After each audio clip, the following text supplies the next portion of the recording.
Hello friends, ओम श्री गणेशाय नमः। जय श्री कृष्णा। आप सभी का स्वागत है आपकी अपनी यूट्यूब चैनल पर। फ्रेंड्स, आज हम आपको इस वीडियो में बताने जा रहे हैं तुलसी विवाह का शुभ मुहूर्त, पूजा विधि, महत्व, कथा और शीघ्र विवाह के लिए किए जाने वाले उपायों के बारे में। फ्रेंड्स, वीडियो शुरू करने से पहले आपसे रिक्वेस्ट है, अगर आप हमारे चैनल पर नए हैं और आपने अभी तक चैनल को सब्सक्राइब नहीं किया है तो प्लीज सब्सक्राइब कीजिएगा चैनल को, साथ ही प्रेस कीजिएगा बेल आइकन को, जिससे नए वीडियो से रिलेटेड नोटिफिकेशन आपको तुरंत प्राप्त हो सके। और वीडियो पसंद आने पर वीडियो को लाइक और शेयर जरूर कीजिएगा ताकि सभी भक्तों को इस वीडियो का लाभ प्राप्त हो सके। और कमेंट बॉक्स में जय श्री कृष्णा जरूर लिखिएगा। हर साल कार्तिक मास की शुक्ल पक्ष की एकादशी तिथि को भगवान विष्णु जी की शालिग्राम स्वरूप और माता तुलसी का विवाह किया जाता है। इस दिन को देवउठनी एकादशी कहा जाता है। देवउठनी एकादशी के दिन ही भगवान विष्णु 4 महीने के बाद योग निद्रा से जागते हैं। धार्मिक मान्यताओं के अनुसार भगवान श्री हरि योग निद्रा से जागने के बाद सर्वप्रथम हरिवल्लभा यानी माता तुलसी की पुकार सुनते हैं। तुलसी विवाह के साथ ही विवाह के शुभ मुहूर्त भी शुरू हो जाते हैं। देवउठनी एकादशी के दिन तुलसी विवाह किया जाता है, इसलिए तुलसी विवाह को देव जागरण का पवित्र मुहूर्त माना जाता है।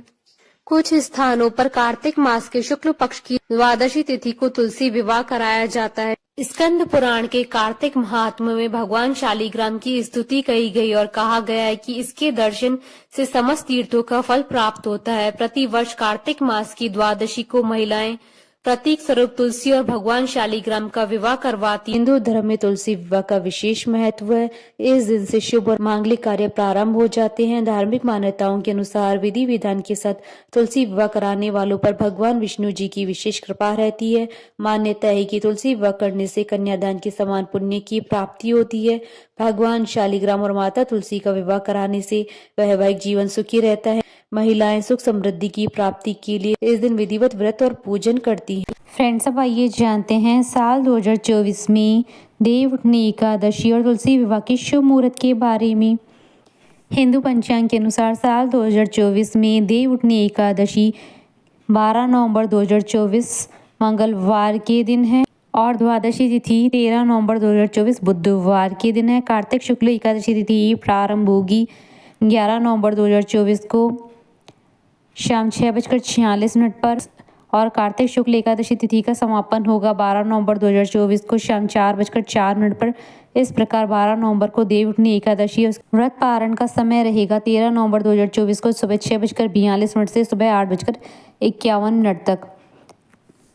देवउठनी एकादशी को शाम 7:10 तक हर्षण योग का निर्माण हो रहा है। इस दिन सर्वार्थ सिद्धि योग का निर्माण सुबह 7:52 से हो रहा है और जो कि 13 नवंबर को सुबह 5:40 तक समाप्त होगा। साथ ही इस दिन रवि योग का शुभ संयोग भी बन रहा है। यह योग सुबह 6:42 से प्रारंभ होगा और अगले दिन सुबह 7:52 तक रहेगा। इस योग के दौरान भगवान विष्णु और माँ लक्ष्मी जी की पूजा करने से मनवांछित फल की प्राप्ति होती है। विष्णु पूजा का शुभ मुहूर्त रहेगा सुबह 9:23 से सुबह 10:44 तक। कार्तिक शुक्ल एकादशी युक्त द्वादशी तिथि में प्रदोष काल में तुलसी विवाह कराना उत्तम माना जाता है। यह शास्त्रों के अनुसार श्रेष्ठ है। पंचांग के अनुसार साल कार्तिक शुक्ल द्वादशी तिथि का शुभारंभ 12 नवंबर को मंगलवार शाम 4:04 पर हो रहा है। इस तिथि का समापन 13 नवंबर 2024 को दोपहर 1:01 पर हो रहा है। इस साल तुलसी विवाह का आयोजन 12 नवंबर मंगलवार को देवउठनी एकादशी के दिन ही होगा, क्योंकि उस दिन ही तुलसी विवाह के लिए एकादशी द्वादशी युक्त प्रदोष मुहूर्त प्राप्त हो रहा है। प्रदोष मुहूर्त सूर्यास्त के बाद से प्रारंभ होता है। ये 13 नवंबर को द्वादशी तिथि में तुलसी विवाह के लिए प्राप्त नहीं हो रहा है। 12 नवंबर 2024 को सूर्यास्त शाम 5:29 पर होगा। सूर्यास्त होने के बाद जब हल्का अंधेरा होने लगे और आसमान में तारे नजर आने लगे, उस समय प्रदोष मुहूर्त होगा। आप उस समय तुलसी विवाह का आयोजन कर सकते हैं। प्रदोष काल सूर्यास्त से 3 घड़ी यानी लगभग 2 घंटे 24 मिनट तक का समय प्रदोष काल का होता है। इस आधार पर तुलसी विवाह का मुहूर्त शाम 5:29 से शाम 7:53 तक रहेगा। इस अवधि में आप तुलसी जी का विवाह भगवान शालिग्राम से कराएं। इस साल तुलसी विवाह के दिन 2 शुभ योग बन रहे हैं। इस दिन सर्वार्थ सिद्धि योग और रवि योग बना रहेगा। तो तुलसी विवाह के दिन सर्वार्थ सिद्धि योग सुबह 7:52 पर बनेगा और 13 नवंबर को सुबह 5:40 तक रहेगा। वहीं रवि योग सुबह 6:42 से प्रारंभ होगा और सुबह 7:52 तक रहेगा। इसके अलावा हर्षण योग सुबह से शाम 7:10 तक रहेगा। इसके बाद वज्र योग होगा। इस दिन पूर्व भाद्रपद नक्षत्र सुबह 7:52 तक रहेगा। फिर उत्तरा भाद्रपद नक्षत्र प्रारंभ हो जाएगा, जो कि अगले दिन सुबह 5:40 तक रहेगा। ऐसे में शुभ संयोगों में अपने घर में शालिग्राम और तुलसी जी का विवाह रचाने वाले व्यक्ति को अपार धन सुख समृद्धि की प्राप्ति होगी। फ्रेंड्स, अब आइए जानते हैं तुलसी विवाह की विधि के बारे में। तुलसी विवाह के दिन सूर्योदय से पहले उठकर स्नान करना चाहिए और साफ वस्त्र धारण करने चाहिए। इसके बाद तुलसी जी को लाल रंग की चुनरी चढ़ाएं और श्रृंगार की वस्तुएं अर्पित करें। यह सभी चीजें अर्पित करने के बाद शालिग्राम जी को तुलसी के पौधे में स्थापित करें। इसके बाद पंडित जी के द्वारा तुलसी और शालिग्राम का विधिवत विवाह कराएं। तुलसी विवाह के समय पुरुष को शालिग्राम और स्त्री को तुलसी जी को हाथ में लेकर 7 फेरे कराने चाहिए और विवाह संपन्न होने के बाद तुलसी जी की आरती करें। तुलसी विवाह घर में कराने की सरल विधि। तुलसी विवाह की सामग्री: कलश, आम के पत्ते, एक जड़ वाला नारियल, लाल चुनरी, पीला कपड़ा, चावल, गंगा जल, सफेद तिल, हल्दी, रोली, मोली, कपूर, धूप, दीप, अगरबत्ती, श्रृंगार का सामान, आंवला, सिंगाड़े, 5 फल, 5 प्रकार की मिठाई, खीर, पूड़ी, मीठा पान, पंचामृत, फूल और 2 माला, तुलसी का गमला और शालिग्राम लकड़ी की 2 चौकी। तुलसी विवाह शाम के समय यानी गोधूली बेला में ही करें। शाम के समय तुलसी विवाह करने से पहले तुलसी जी के गमले के पास गेरू से रंगोली बनाएं। रंगोली से अष्टदल कमल बनाएं।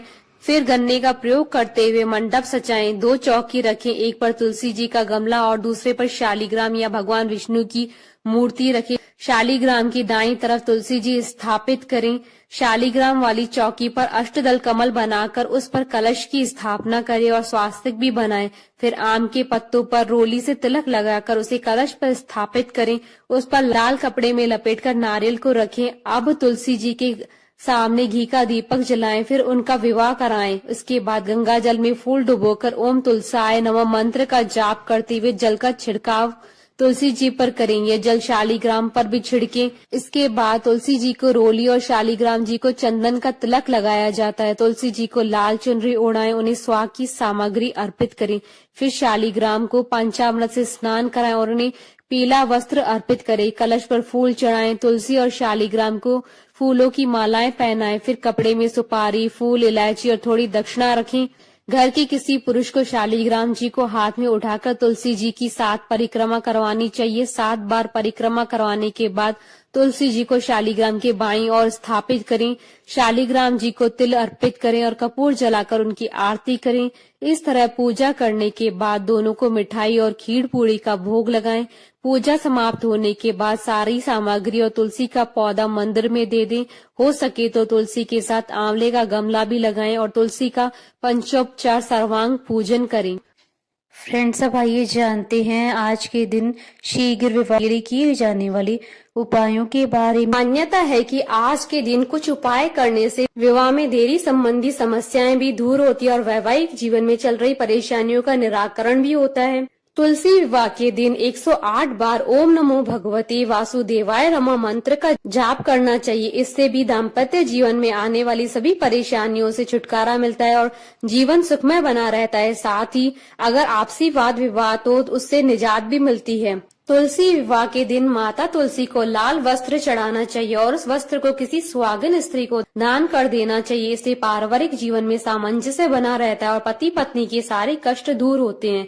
अगर किसी कन्या की विवाह में देरी हो रही हो तो या किसी तरह की बाधाएं आ रही हो तो तुलसी विवाह के दिन तुलसी माता को लाल रंग का वस्त्र चढ़ाएं और अगले दिन उस वस्त्र को अपने पास संभाल कर रखें। मान्यता है कि ऐसा करने से विवाह में आ रही अड़चनें दूर होती हैं। फ्रेंड्स, अब आइए प्रारंभ करिए तुलसी विवाह की कथा। पौराणिक कथा के अनुसार राक्षस कुल में एक अत्यंत ही सुंदर कन्या का जन्म हुआ जिसका नाम वृंदा रखा गया। वृंदा बचपन से ही भगवान विष्णु जी की पूजा करती थी और उनकी बहुत बड़ी भक्त थी। वह कन्या जैसे ही बड़ी हुई उसका एक असुर जलंधर से विवाह हो गया। वृंदा की भक्ति के कारण जलंधर को और भी ज्यादा शक्तियां प्राप्त हो गई। जलंधर वृंदा की भक्ति के कारण इतना शक्तिशाली हो गया कि अब वह न तो केवल मनुष्य और देवताओं पर बल्कि राक्षसों पर भी अत्याचार करने लगा। वह इतना बलशाली हो गया कि उसे हरा पाना किसी के वश में नहीं था। सभी देवी देवता इस समस्या के निदान के लिए भगवान विष्णु की शरण में गए और मदद मांगने लगे। देवताओं को इस समस्या से निकालने के लिए भगवान विष्णु ने जलंधर का रूप धारण कर लिया और वृंदा का पतिव्रता धर्म नष्ट कर दिया, जिसकी वजह से जलंधर की शक्तियां कम हो गई और वह युद्ध में मारा गया। जिसके बाद वृंदा ने भगवान विष्णु को इस छल के कारण उन्हें पत्थर हो जाने का श्राप दे दिया। जिसके बाद सभी देवी देवताओं ने वृंदा से अपना श्राप वापस लेने का आग्रह किया। वृंदा ने अपना श्राप तो वापस ले लिया, लेकिन खुद को अग्नि में भस्म कर लिया। भगवान विष्णु ने वृंदा की राख से एक पौधा लगाया और उसे तुलसी नाम दे दिया और यह भी कहा कि मेरी पूजा के साथ पृथ्वी के अंत तक तुलसी जी की भी पूजा होगी। बोलिए भगवान विष्णु जी की जय, सनातन धर्म की जय। हमारे साथ इस वीडियो में अंत तक बने रहने के लिए आपका धन्यवाद। ओम श्री गणेशाय नमः। जय श्री कृष्णा।